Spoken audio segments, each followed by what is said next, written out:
নমস্কার সকলকে। তাহলে বন্ধুরা আর কোনো তফাৎ থাকলো না, কি মোহনবাগান সুপার জায়ান্ট, কি ইস্টবেঙ্গল এফসি, কি মোহামেডান স্পোর্টিং ক্লাব, সবাই এবার ফ্রিতে স্টেডিয়াম পাবে। এটা আপাতত বলতে পারো কনফার্ম, বা এই বিষয়টা আগামীতে আসতে চলেছে। তো সেখানে ইস্টবেঙ্গল দল প্রথমে এই যুবভারতী ক্রীড়াঙ্গনকে তাদের হোম গ্রাউন্ড করবে বলেছিল। এই গল্পটা তোমরা সবাই কম বেশি জানো, অনেক চ্যানেল থেকে আপডেট এসেছে, আমিও দিয়েছি। যেখানে তারপর তাদের কিছু ফিনান্সিয়াল ইস্যু হয়, তারপর তারা ঠিক করে যে কিশোর ভারতীতে খেলাগুলো নিয়ে যাবে, মানে হোম গ্রাউন্ড হবে ইস্টবেঙ্গলে। তারপর আবার ইস্টবেঙ্গল দলের কর্মকর্তা দেবব্রত সরকার উনি আমাদের পশ্চিমবঙ্গের মাননীয় মুখ্যমন্ত্রী মমতা ব্যানার্জির কাছে যায় এবং সেখানে একটা সলিউশন বের করে আনেন, যেখানে এটাই বলা হয় যে না, যুব ভারতীকেই করা হবে ইস্টবেঙ্গলের হোম গ্রাউন্ড এবং সেটা সম্পূর্ণ ফ্রিতে। তো এইখানে মোহামেডান স্পোর্টিং ক্লাব কিশোর ভারতীকেও তাদের ফ্রি স্টেডিয়াম হিসাবে, হোম গ্রাউন্ড হিসাবে পেয়ে যায়।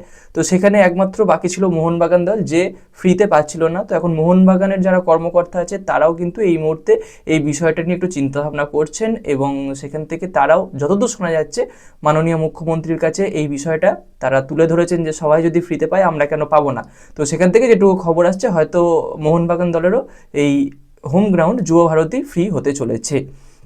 তো এই বিষয়টা এখনও কোনো কনফার্মেশন আপডেট আসেনি, আশা করছি দু একদিনের মধ্যে এই আপডেটটা চলে আসবে। তো এটা গেল প্রথম মানে ব্রেকিং নিউজ বলা যেতে পারে। তো এবার যে বিষয়টা নিয়ে কথা বলবো সেই বিষয়ে সবটাই রয়েছে ইস্টবেঙ্গল দলের খারাপ খবর নিয়ে।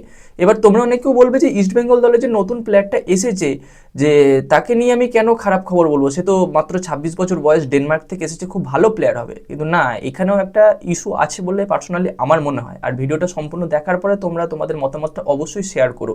তো ভিডিওটা না দেখে ভট করে একটা কমেন্ট করে দিও না, ভিডিওটা দেখার পরেই তোমরা কমেন্টটা করো, আশা করি জিনিসটা বুঝতে পারবে, তারপরেই তোমরা সিদ্ধান্তটা নিতে পারবে। যাই হোক, চলো এই বিষয়টা নিয়ে এবার আলোচনা করা যাক। তো প্রথমে যেটা খারাপ খবর সেটা হলো ইস্টবেঙ্গল দলের যে ডিফেন্সের মূল স্তম্ভ আনোয়ার আলীর পাশে যে থাকে কেভিন সিভিলে, সে কিন্তু এই মুহূর্তে ইনজুরিতে পড়েছে, এবং যেটুকু খবর পাওয়া যাচ্ছে মোটামুটি 3 সপ্তাহ সে মাঠের বাইরে থাকবে। তার মানে বলা যেতে পারে যে হাফ মরশুমের জন্য সে ছিটকেই গেল। 3 সপ্তাহ মাঠের বাইরে, তারপরে দলে আসবে, এসে মানাবে, তারপর প্র্যাকটিস করবে, একটা ম্যাচ ফিট হবে, একটা কিন্তু লং টার্মের ব্যাপার চলে আসছে। সেক্ষেত্রে বলতে পারো মোটামুটি 1 মাস সে মাঠের বাইরে চলে গেল। আর খেলা শুরু হতে দেরি তো নেই, আজকে 12 তারিখ, পরশু দিন খেলা। তো সেখানে যদি এই প্লেয়ারটাকে ইস্টবেঙ্গল দল না পায়, সেটা যেমন ইস্টবেঙ্গল সমর্থকদের জন্য একটা বেদনাদায়ক বলা যেতে পারে, সেই সঙ্গে ইস্টবেঙ্গল যে কোচ আছে, কর্মকর্তা আছে, ম্যানেজমেন্ট আছে, তাদের কাছেও। কারণ আনোয়ার আলীর পাশে কিন্তু এই কেভিন সিভিলে দারুণভাবে মানিয়ে নিয়েছিল, এক প্রকার ডিফেন্সের স্তম্ভ বলা যেত। তো সেখানে এখন সবথেকে বড় প্রশ্ন হলো ইস্টবেঙ্গল দলে এবার আনোয়ার আলীর পাশে কোন প্লেয়ার থাকবে। তো সেখানে একমাত্র অপশান এই মুহূর্তে যেটা দেখছি সেটা হলো লালচুং নুঙ্গা, এছাড়া কোনো অপশান নেই। কারণ লেফট ব্যাকে চলে আসবে জয় গুপ্তা, রাইট ব্যাকে মোহাম্মদ রাকিব, এবং আনোয়ার আলীর পাশে থাকবে লালচুং নুঙ্গা। তার মানে বলা যেতে পারে সম্পূর্ণ ইন্ডিয়ান ডিফেন্স লাইন কিন্তু এই মুহূর্তে বানাতে হবে ইস্টবেঙ্গল দলকে। কারণ একটাই ডিফেন্স, মানে বিদেশি ডিফেন্ডার ভরসা ছিল, সে হলো কেভিন সিভলে। তার সাবস্টিটিউট হিসেবে কোনো ডিফেন্ডার কিন্তু ইস্টবেঙ্গল দলে নেই। ঠিক এই জায়গাতেই হয়েছে সমস্যা, কেননা এই বছর যে দুটো স্ট্রাইকার ইস্টবেঙ্গল দল ছেড়ে দিয়েছে, বা ইস্টবেঙ্গল দলকে স্ট্রাইকার ছেড়ে দিয়েছে, হামিদা আদাত এবং হিরোশি ইবোসুকি, তাদের জায়গায় কিন্তু দুটো স্ট্রাইকারকেই নেওয়া হয়েছে, যেখানে একজন ইউসুফ এজেজারি এবং আর একজন হলো ডেনমার্কের স্ট্রাইকার যার নাম হলো অ্যান্টন সোবার্গ। তো এই অ্যান্টন সোবার্গের প্রোফাইল নিয়ে যদি কিছু কথা বলি, দেখো প্লেয়ারটার বয়স খুব কম, মাত্র 26 বছর। এটা শুনে ইস্টবেঙ্গল সমর্থক বলো বা যারা ফুটবল সমর্থক আছো তাদের কিন্তু খুব ভালো লাগছে, একদম ইয়াং স্ট্রাইকার, ডেনমার্ক থেকে নিয়ে এসেছে। তো কথা এখানে নয়, বা সমস্যা এখানে নয়, সমস্যা হলো এই প্লেয়ারটা ডেনমার্কের বাইরে অন্য কোনো ক্লাবে আজ পর্যন্ত কোনোদিন খেলেনি, এই প্রথম আসছে ডেনমার্কের বাইরে খেলতে। আর ডেনমার্কের ওয়েদার আমাদের ভারতের ওয়েদারের মধ্যে অনেক তফাৎ আছে। এই মুহূর্তে একটু ঠান্ডা আছে ঠিকই, কিন্তু এরপরে যখন এই ফেব্রুয়ারি মাস শেষ হবে, মার্চ মাসের মোটামুটি মাঝামাঝি সময় থেকে কেমন গরম পড়বে। আর এই গরমের মধ্যে এই একটা প্লেয়ারের খেলা একটা চাপের বিষয়, কারণ এমনিই কম সময়ের মধ্যে এই বছর আইএসএলটা কমপ্লিট করতে হবে। তো সেই ক্ষেত্রে দুপুরের দিকেও দুটো একটা খেলা পড়বে। আর ইস্টবেঙ্গলের মোটামুটি যে কটা ম্যাচ আছে তার মধ্যে ম্যাক্সিমামটাই আছে আমাদের কলকাতায়। আর কলকাতায় যে গরমটা পড়ে মার্চ এপ্রিলের পর থেকে, সেটা তোমাদের কাউকে আলাদা করে বুঝিয়ে দিতে হবে না যে কি পরিমাণ গরম পড়ে। তো সেই অবস্থায় এই পরিবেশে এসে সে কেমন খেলবে, কতটা মানিয়ে নেবে, এটাই কিন্তু এই মুহূর্তে সবথেকে বড় প্রশ্নের বিষয়। আমার মনে হয় যে এইটা হয়তো একটা বড় সমস্যা হতে চলেছে এই প্লেয়ারটার ক্ষেত্রে।